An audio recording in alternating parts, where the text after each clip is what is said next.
Ladies and gentlemen, this is TVP World. I'm your host Benjamin Lee, and welcome aboard the Eastern Express. Now, power in Central Asia often looks immovable.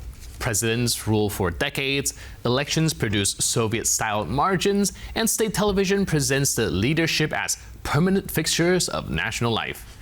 But even the most durable autocracies face a basic political problem that cannot be avoided forever: succession. And when that moment approaches, the carefully controlled political systems of the region can become surprisingly fragile. Because transferring power in an authoritarian system is much harder than it looks. Leaders spend years eliminating rivals, weakening institutions, and concentrating authority in themselves. That keeps them safe while they rule, but it leaves almost nothing standing when the question becomes who comes next. And in places like Tajikistan and Turkmenistan, that question is becoming increasingly urgent. Here's a look at our latest report. For nearly a decade, Emomali Rahmon, the long-serving president of Tajikistan, has made public who he wants to succeed him.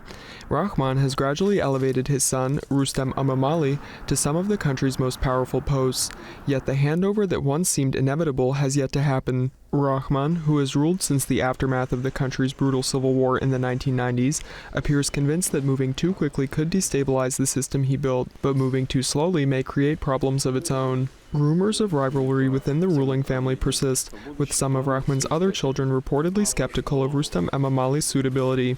Outside the family, potential rivals remain quietly in the background: regional elites, security officials, and figures linked to powerful external powers such as Russia and China. At the same time, Tajikistan faces mounting structural pressures.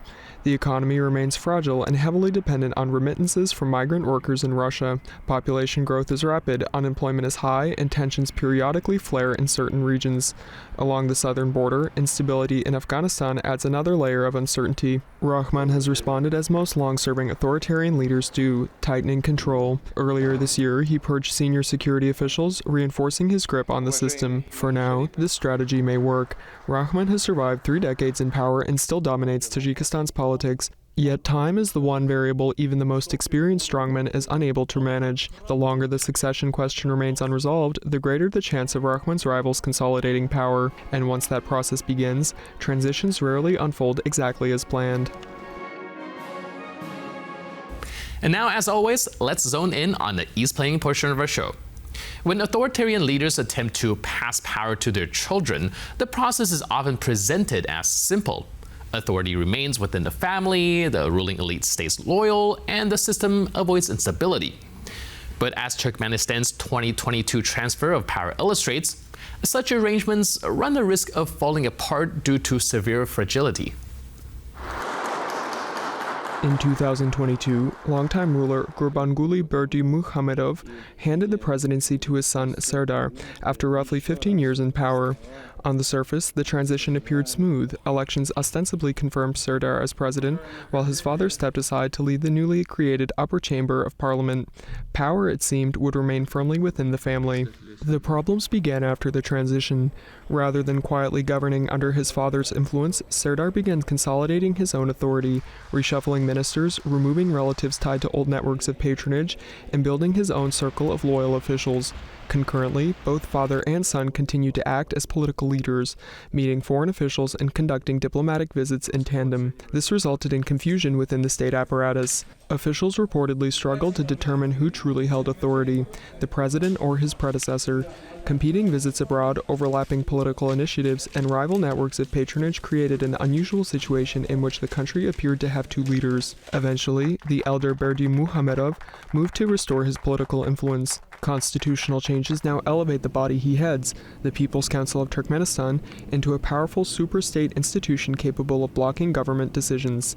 Even when succession remains within a single family, transitions can produce rivalry and institutional instability.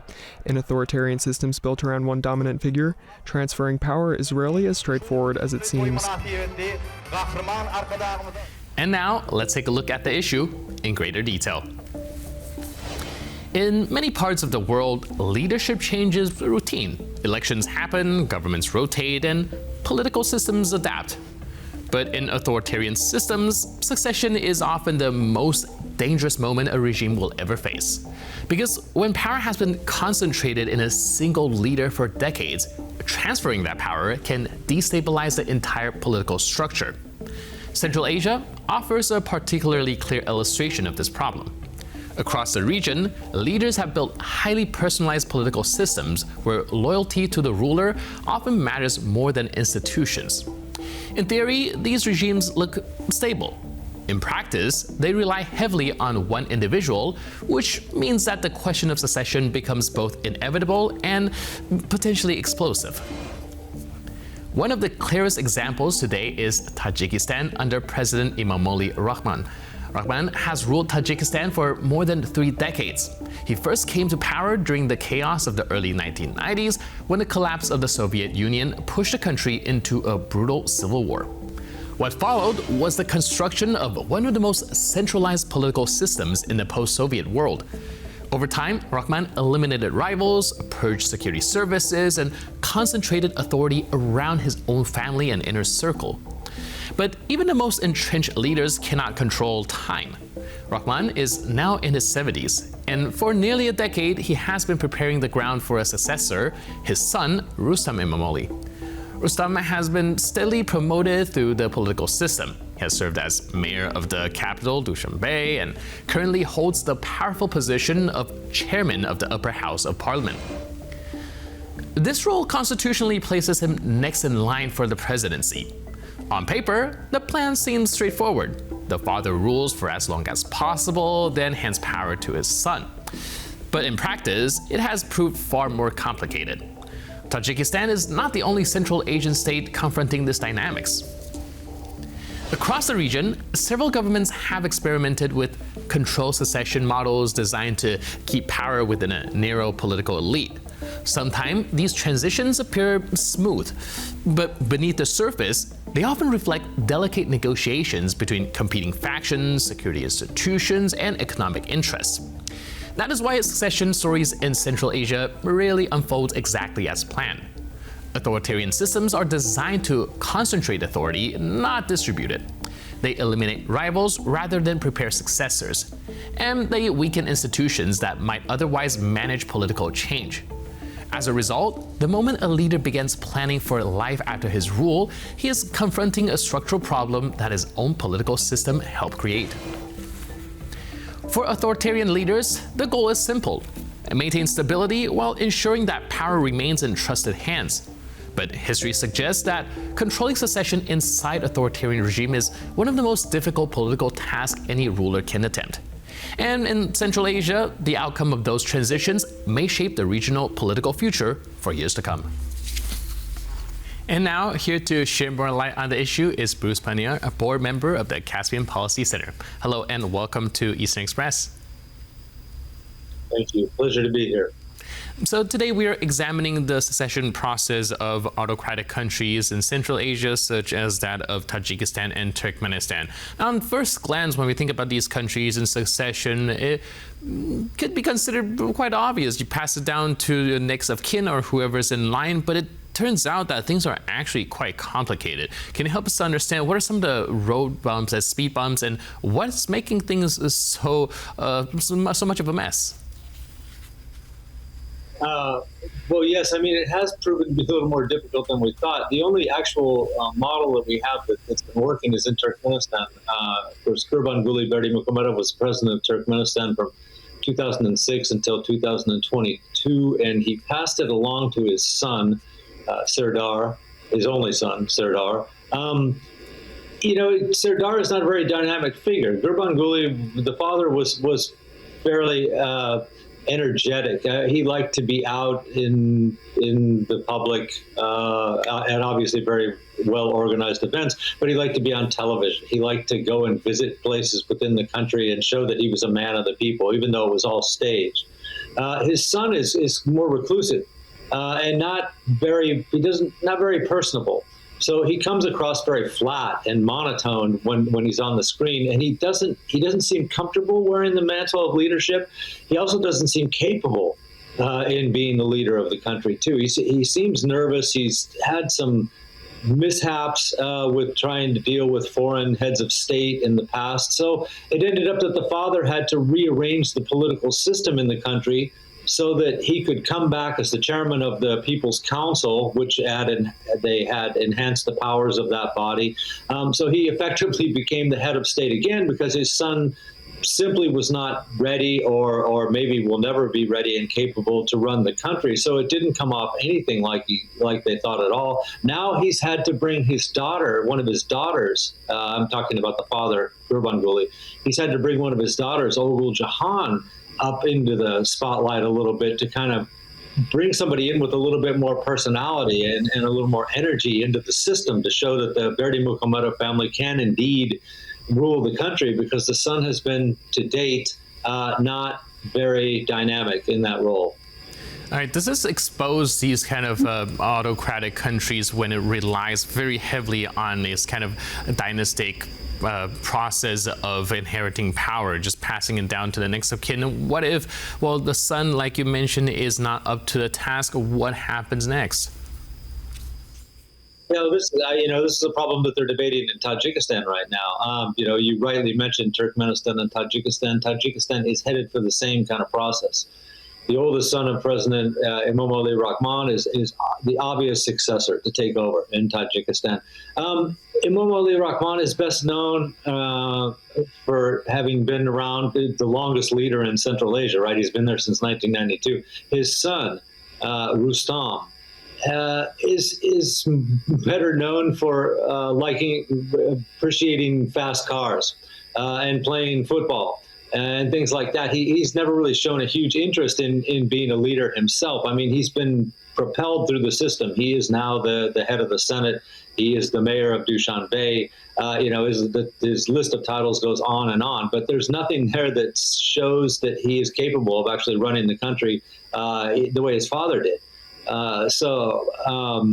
There's a lot of questions about what's going to happen there. I would be remiss if I did not mention a couple things here. Why are we even talking about dynastic change in countries that are secular and have constitutions? The problem with some of the leadership, really all the leaders in Central Asia, is that they tend to accumulate a lot of baggage along the way. There's a lot of corruption in the country. The president and his inner circle and family accumulate vast amounts of wealth during this time. So when it's time to leave power, even if you're planning on the fact that you might die soon, there's a big question about the legacy that you leave behind. And if you have family members and friends who are left after you die or decide to step down, they could face charges and be jailed. And we've seen this already in countries where there was not dynastic succession, but either because of revolution or death of the leader, the power transferred to somebody else. And the immediate reaction among the public almost all the time was, okay, what happened to all the money that's gone? I mean, who are the people that are responsible for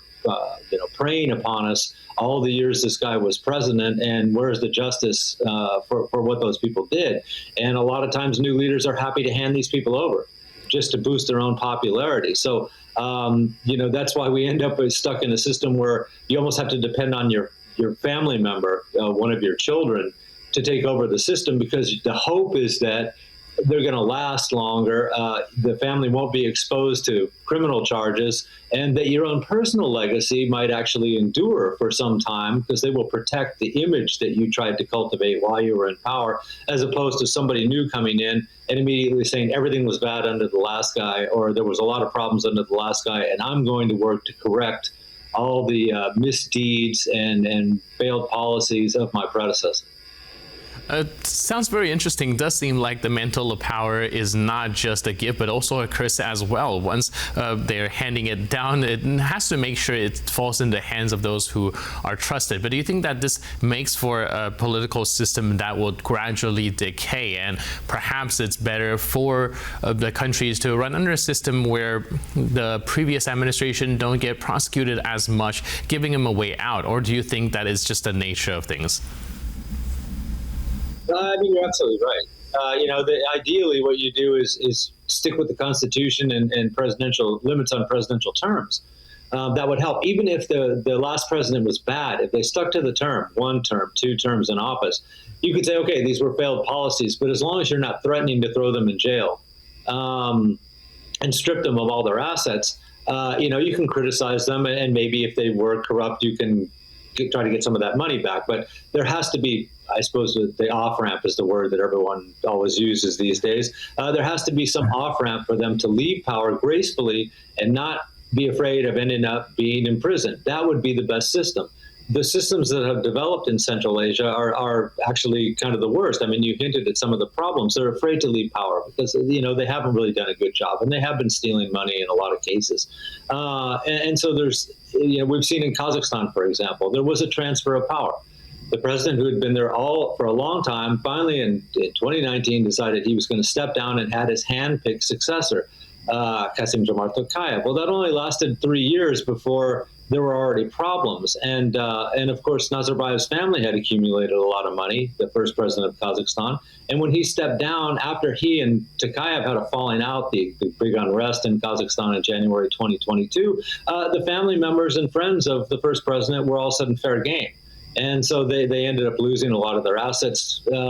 Some were safe and are to this day, but a lot of those people ended up falling. And the image of Nazarbayev has taken a huge blow since then too. I mean, he was Elbasi, right, the leader of the people all this time. Well, they removed that title from any mention of that title from anything he was connected to. All the advantages and privileges that he enjoyed that were written into the Constitution have been stripped away.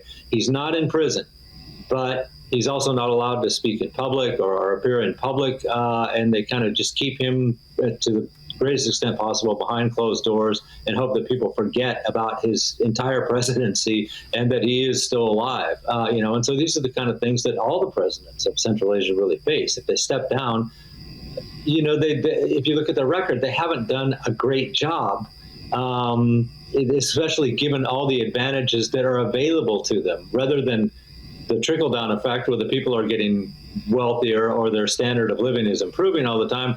The first impulse seems to be to enrich the president himself and his immediate inner circle and family. And, that has the typical results you would expect.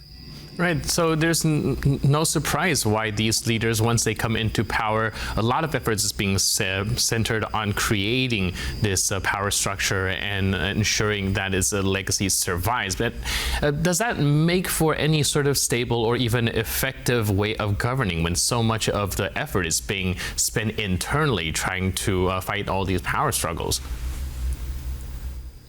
No, not at all. I would agree. Let's just look at the amount of money that has to be spent on internal security forces just to keep the regime in power. I mean, there's a huge focus.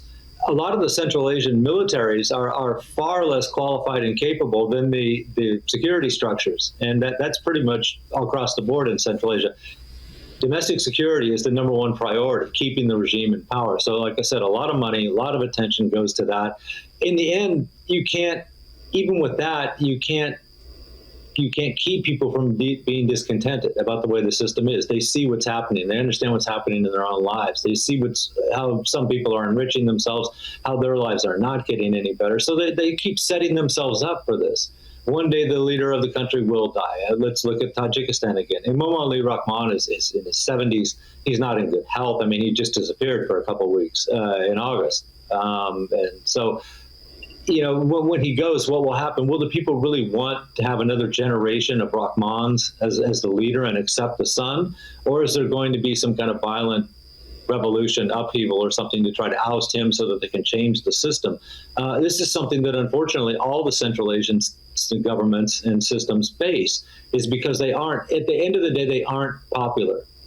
So if there is a chance, and the people are afraid, again, the domestic security services are doing their job and watching everyone, so the people are wary of the fact they can't go too far, but they're also watching for any hint or opportunity that they can get rid of this system and gamble on something that might, in the end, be better for them.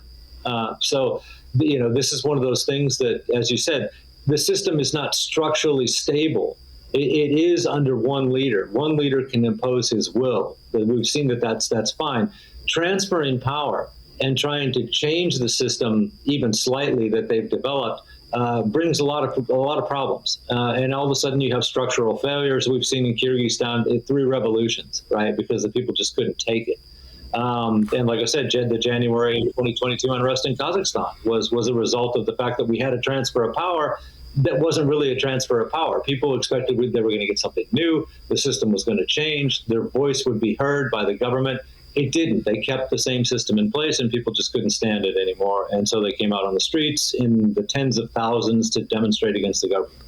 Right, rather perplexing situation over there. But thank you so much for your input and insight. Really appreciate it, and thanks for being with us on Eastern Express. Okay, thanks for coming. And now we're moving on to the Eastern News Flash, a series of all the other stories from the East that you don't want to miss. Vladimir Putin has urged Russia's Interior Ministry to recruit veterans of the war in Ukraine into the police force.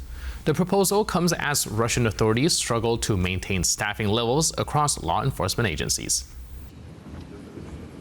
Vladimir Putin said on Wednesday that former soldiers could help strengthen the police thanks to their combat experience and physical conditioning. Russia's Interior Ministry, under which the police operate, said the force faced a shortfall of around 212,000 officers in 2025. High turnovers deepened the problem, with about 80,000 officers leaving the service last year, with only 58,000 being recruited. The exodus has been building for years. Since 2020, roughly 350,000 personnel have departed the Interior Ministry, leaving many regional departments understaffed. Officials say low pay and heavy workloads are among the main reasons for the departures. Russia is investing heavily in recruiting veterans of the war in Ukraine into Paralympic sports, fast-tracking wounded soldiers from rehabilitation centers into regional and national teams. The effort reflects Moscow's broader push to build a new generation of athletes from the ranks of disabled war veterans.